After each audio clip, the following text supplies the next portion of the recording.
Hello, good morning.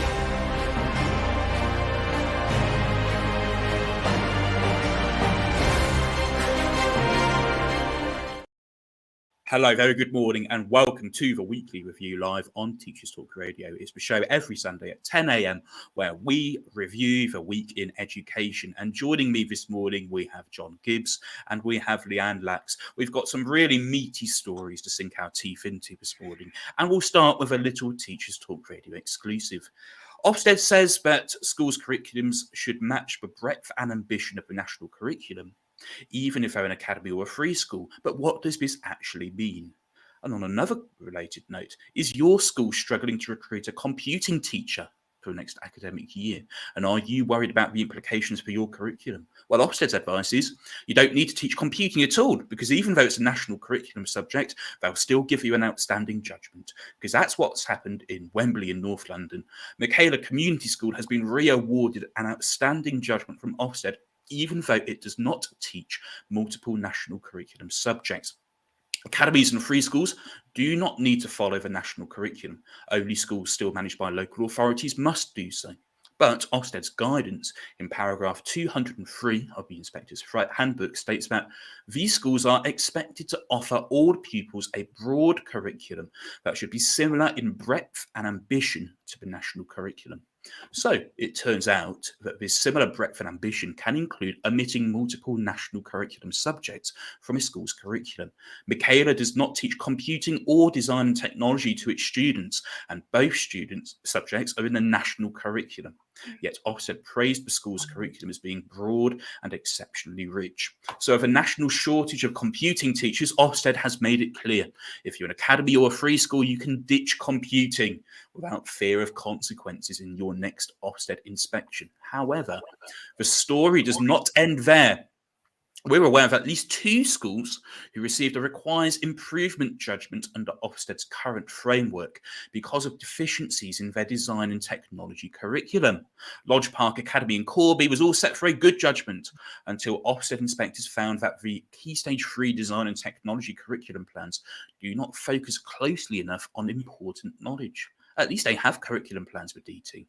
And Bishop Ramsey Church of England School, a secondary academy, which just like Michaela does not have to follow the national curriculum, was given RI because, among other factors, pupils in years 7 to 9 do not learn the full scope of design and technology. Now, that was in Hillingdon, and yet not far away in Wembley, another secondary school with exactly the same issue was given outstanding. If I go to John first, there's a lot to unpick here, isn't there? Inconsistencies in Ofsted, national curriculum subjects not being taught, yet outstanding judgment still being given. What do you make of this, John? Well, you're absolutely right in saying it's a story that reveals quite a lot that's going on right now. It's a very contemporary story because it's the story about Ofsted, its inconsistency. I like the phrase you used, Tom, the Ofsted trying to making it clear. Ofsted have made it clear. Well, of course they've not. That's exactly what's missing. No one's quite clear, and things like this expose that lack of clarity. So there's the ongoing story of Ofsted, its approach to schools. Behind that, the story of the tensions and anxiety they impose on teachers, but also this sense in which what exactly are they looking for, and if behind that a sense in which Ofsted are always a political creation. There's an assumption that they're out to find something, and they have an idea of the kind of school they'd like to find it in, and the kind of school they like the look of. So, for Michaela's school, that's a good school because they like the things they do, and they'll pass. Never mind about your computing. That's all right. There's the big picture, and there's the national curriculum itself, and the agonising struggle of 30 years, which I'm familiar with as a retired teacher, of what exactly should be in it, and the pull between everything, and the pull between just the things that are, the maths and the science, just the core things. So there's that bigger story as well. Indeed. Leanne, if school head teachers are watching this and they're thinking to themselves, we can't recruit a computing teacher for next year, as many secondary academy head teachers will be thinking they're in that position, they can just stop teaching it to certain year groups and still keep their outstanding or get an outstanding. What do you make of this? I think it's a bit of a cop-out for not being able to entice the correctly skilled people into the teaching profession. So let's just not teach the subject. And I think computing, hard as it is to teach in primary, people don't like teaching it either. It's a very like highly skilled subject. But is that not the subject that children are going to need in the future? Like, you know, we bang on about handwriting, and it's one of the objectives in year 2. But like in 10 years' time, the 6-year-olds are going to need to have perfect handwriting. I feel like I don't think it's that important anymore. And I think computing has to be given a bit more weight in the national curriculum.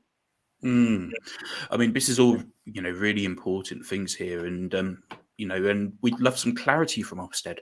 However, when we put this story to Ofsted, they quoted paragraph 203 back at us and said that academies and free schools do not have to teach national curriculum so long as they teach a curriculum of similar ambition and breadth.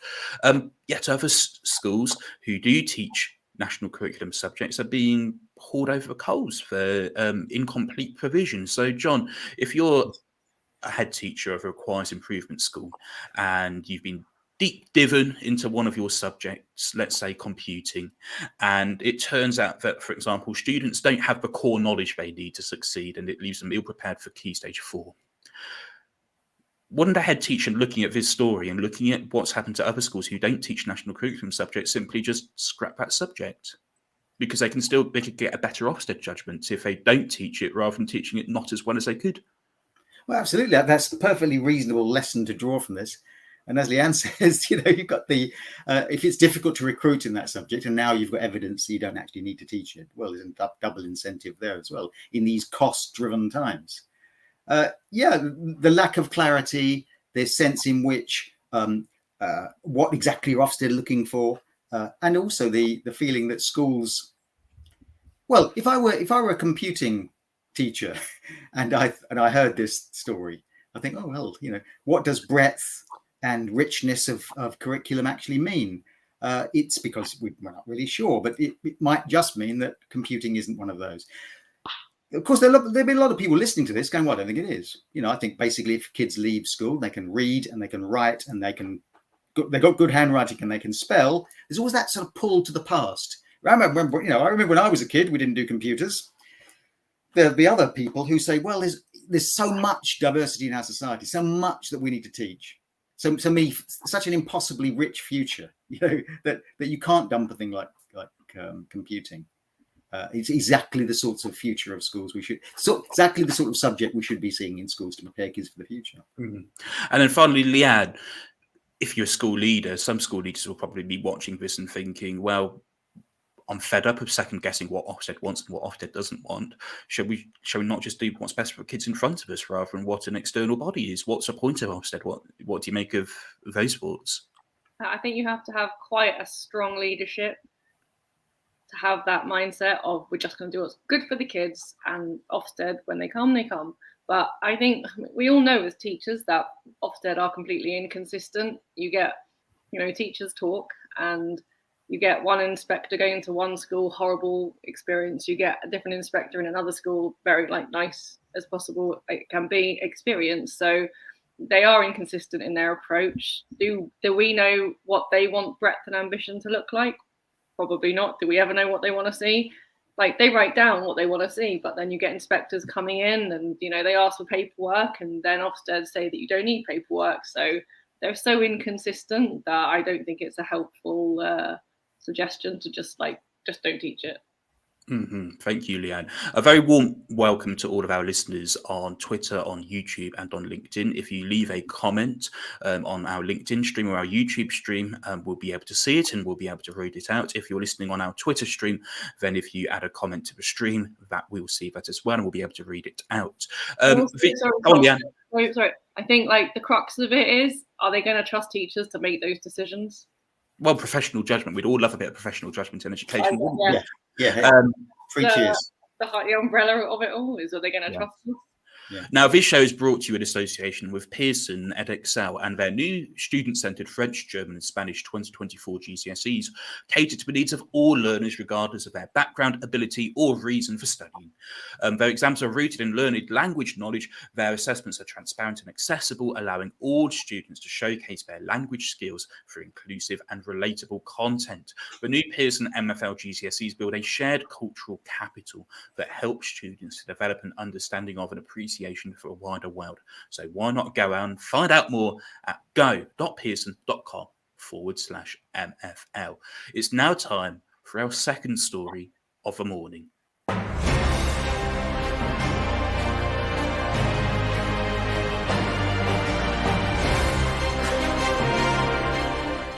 And we go to crumbling school buildings because the National Audit Office has estimated that 700,000 children are being taught in unsafe or ageing school buildings in England that need major repairs. The DfE since 2021 has assessed the risk of injury or death from a school building collapse as very likely and critical. Yet it also says that it has been significantly investing in transforming schools, with more than £15 billion spent to keep schools safe and operational since 2015. Steve Marsland, head teacher at Russell Scott Primary School in Manchester, told the BBC about raw sewage floods in his school, which has been going on since 2015, which has led to a plummet in attendance through sickness. There are regional disparities, unsurprisingly. The East and West Midlands have the greatest average need per pupil to get schools back into good condition, followed by parts of Northern England. And since December 2019, 39 schools have had to close over various safety concerns. If I start with Leanne on this one. Previous story was all about what is being taught in our schools, but can we teach anything in our schools if they're falling down? I focused on there was a quote from, her name is Kate Chisholm. She's the exec head teacher from Oakfield Schools in Gateshead. Part of the quote is, our buildings are all glass facing. So when we had the heat wave last year, the classrooms got up to 40 degrees. I just think we're fighting against so much in education that the weather is just an anomaly that you can't fight against. I know when I worked in Australia, the first job of the morning was to turn on the air conditioning. So you can't teach and you can't expect children to work in 40-degree heat classrooms. So I'm sure a lot of teachers would be wishing they could turn on the air conditioning. I know. In the United Kingdom. I think also we have such long winters and we get to July and we just forget that, especially nowadays, we're having such hot Julys. We forget about it, I think. I certainly remember the 2 days last academic year when it was 41 degrees and 40 degrees. And fortunately, I had some time off in lieu, which I could claim. And so I claimed my Tuesday afternoon off, so I didn't have to teach in the sweltering heat. But John, this is, we focus on outcomes, we focus on the quality of education, and yet head teachers and school business managers in particular have got to focus on the fact that their children, or some of their children, are not safe in school because of the quality of buildings. What needs to be done about this, John? Well, it's curious because of all the aspects of this story, what needs to be done about it would seem to be the most blindingly obvious. Like, build some better schools and more of them, and repair the ones you've got. And you think, well, don't we do that? Isn't that ongoing, a constant program of school renewal? And I was thinking, Leanne, while you were talking there about schools that are flat roofs and glass fronted and the sun pouring in. I can remember being in a school where where worksheets were blowing off the desk because it was a windy day. The windows were all closed, but the drafts were coming under the windows and knocking things off the desks. Or that trying to find a classroom that wasn't scaldingly hot as the sun blazed in, kids were feeling sick. Well, so why can't we build schools that are well designed? We've been building schools now for a couple of centuries. You'd think we'd have sort of nailed this, about temperature and you have to be comfortable and so on. It's also, this is a deja vu story, isn't it? I mean, especially for someone like me, I can remember this. It's the 1990s. It's John Major all over again. It's crumbling schools, porter cabins and temporary buildings in the car park. It's and with an added aspect that asbestos is still around, apparently, in very large amounts. There was a story in the Times this morning. estimating that 10,000 people or so have died from exposure to asbestos in schools. I don't know how quite they measured that, but it's since over the last few decades. But nonetheless, so the asbestos is still there. And apparently, if you look at the asbestos story, it's when asbestos is found in schools, it's too expensive to rip it out, so they sort of plaster it over. And over time, it's like kick the can down the road. Well, there you have it. That's what we do in this country. If there's a problem and there's a way of putting it off, then let's do that. Well, yeah, certainly. Education secretaries know that they can just kick the can down the road because there'll be somebody in 6 months' time to take it over from them at the going rate. I believe we've had, you may be able to correct me, 10 education secretaries since Michael Gove now. So yes, I think the whole can kicking down the road analogy is quite accurate here. But yeah, it's clearly something that head teachers are worried about, that school business managers will be worried about, and simply we don't have the money. If we look, I mean, in Scotland, for example, the amount under the PFI building programme, which is still owned by hospitals and schools, as of last month, is £15.4 billion. So there's been attempts to sort of build schools for the future and attempt to improve things, yet the money isn't there, according to some people. So, PFI. Well, Tom, sorry to interrupt there. PFI was just another can kicking down the road, just another way of affording stuff now that you're going to. That was just racking up the credit card in a very daft sort of way. You know, pay for something now that you won't be. It'll make things less affordable in the future. Build now, pay later, indeed. Yes. Leanne, any final thoughts on this? I agree with you. I think a lot of education comes down to money, unfortunately, and there's either no money or the money is managed badly from the DFE. So, yeah. Now, before we move on to our final story, it's a great time for me to tell you that this show is brought to you in partnership with a Happy Confident company who provide clinically approved, ready-to-go wellbeing and mental health programs to help your pupils thrive in only 10 minutes a day. If you want to find out more, and I must tell you, you definitely should, go and visit www.happyconfident.com to find out more. It's now time for our third and final story of the day.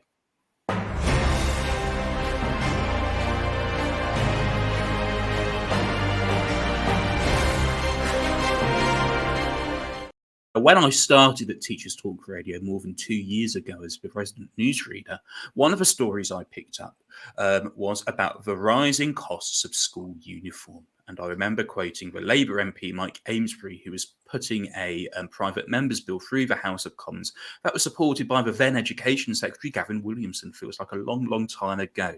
Yet, schools, even though schools in England are meant to be helping cut uniform costs for parents, the Children's Society says that parents are still spending on average £422 a year on secondary school uniforms and £287 a year on primary uniforms. The Children's Society blames school rules that require parents to buy costlier branded items for driving up the costs. One mother, Lorraine, said that she could only buy 1 out of 9 school uniforms independently, with the other 8 being either branded or from a specific supplier. She said that some parents she knew said they can't go on holiday because of the cost of uniform. 45% of parents reported that despite changes to the law, which passed through Parliament last year, their school uniform policies had still not been updated. 1 in 5 parents reported that their child had been put in detention for breaking uniform rules due to being unable to afford the right clothing, with 1 in 8 placed in isolation. And the Department for Education said that it expected all schools to be compliant with the new legislation by September 2023. If I can start with Leanne here, who works at the primary school, do you see the effects of school uniform costs on your students or in schools around you? What impact is it happening in your local area? I don't see it so much in my school. We get a lot of older siblings, so there's a lot of hand-me-downs. But I kind of think, why is second-hand not a bigger like activity, especially in primary? I guess in high school you don't grow out of your uniform as quickly as you do in primary, but I think there should be maybe more second-hand work going on within school communities because, you know, once you leave year 1 and you get to year 2, you probably need a bigger uniform. So where do the old uniforms end up? I think. I also carry on. I thought that the like logoed school uniforms weren't allowed anymore. Is that not a thing? So the new legislation, so schools are expected to be compliant with this by September. So they've got 2 more months into practice. It'd be interesting to know more about the data. Was it how many children have been put in detention for the wrong uniform? So is it 1 in 5 parents reported that their child had been put in detention for breaking uniform rules? Is it the wrong uniform or wearing the correct uniform incorrectly? But that's what I wonder. It's interesting the reference to second-hand uniform, Leanne, because parents shouldn't have to be reliant on second-hand uniform. They shouldn't. They should be able to buy the uniform they need cheaply, unbranded. And some people have suggested having sort of generalized items available to be bought nationally, which should be worn in any school, which could be available at a cheap price. Would this not be a better solution for parents than having to rely on second-hand uniform and hand-me-downs? Yeah, I would imagine it would be. Yeah. John, your thoughts on this? No, I like the idea there of the uniform. The trouble, that's what uniform means. It means the same. The trouble with the uniform isn't uniform enough. So we have a national curriculum, and which is dead clear. So we can have a national uniform curriculum. Not clear anymore, John. You don't have to teach some subjects.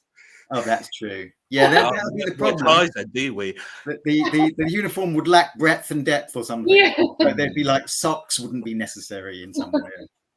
No, I would count myself personally as a militant anti-uniform.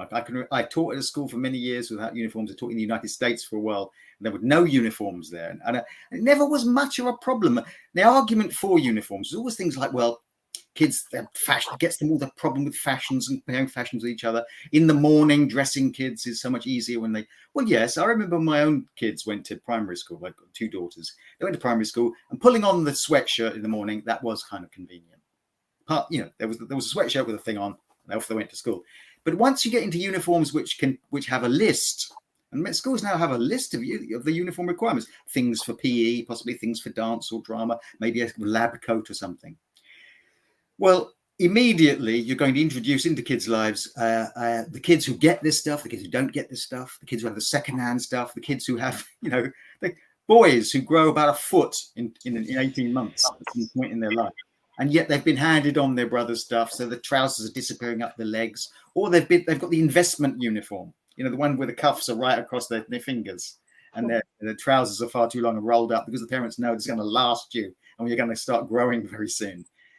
Or the kids who buy the uniform, it's slightly more exclusive to the place. I remember when I was at school, they had a uniform.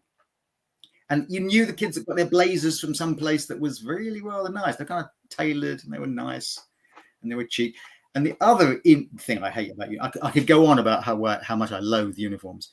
And the way they came back during my career now is so ubiquitous across Britain for all sorts of neoliberal reasons and competitive reasons and ideas about what parents as consumers want to see, really in a really old, regressive, and backward-looking sort of way. But uniforms introduce another kind of inequality. Some years ago, I remember coming across a private school. I was doing some research on something to do with looking up school plays, and they were putting on a school play. It was a very, very exclusive, very expensive private school. And it was a girls' school. And they're putting on a school play. It was a school play written for schools. And it was about an inner city school with disaffected kids. So clearly the costume department in the school, because they had pictures there saying this is our latest production, the costume department had gone out and bought the uniform of the local comprehensive school in order to dress their kids as failures. Well, there you have it. There are some kids in society whose uniform says, bog standard comp, and other kids, the uniform says something very different. Now, I'm sure many school leaders would argue that a school uniform is part of their culture, and it's that sense of belonging and wearing a school's branded uniform and wearing a bit like a football team, wearing the badge on your shirt is a part of belonging to that school. And also, you can argue as well, but I mean, I sort of look at my situation in my secondary school, which serves, well, like many schools, a fully comprehensive catchment, and non-uniform days are always rather stark, and we have quite a few non-uniform days because we raise money for all sorts of different charities. And the attendance, I remember a couple of years ago when I was a form tutor and we had assemblies on a Friday, and Friday is often the most common non-uniform day, and you'd see that there were 3 or 4 extra rows of seats which weren't being filled because attendance had gone down because of the students who weren't coming in on non-uniform days.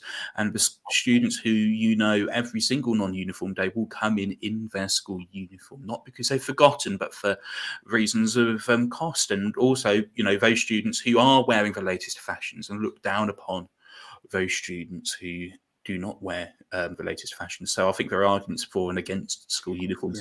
Yeah. Leanne, any final thoughts? Maybe there needs to be, I think, maybe more innovation in school uniforms. So, if we want them to be logoed, maybe it should be that you can buy any generic jumper, any generic blazer, and here's your, you start in year 7, here's your logo, please iron it on, stitch it, I don't know, maybe, I think across the board education needs to be a bit more innovative. I'm sure we'll have a look and see what the situation is in September. Before we finish, we've got about 4 minutes time, which is perfect because it allows us to go through our favourite shows of the last week. I'm going to start with John, then I'm going to go to Leanne, and then I'll finish with myself. So John, your show of the week, please.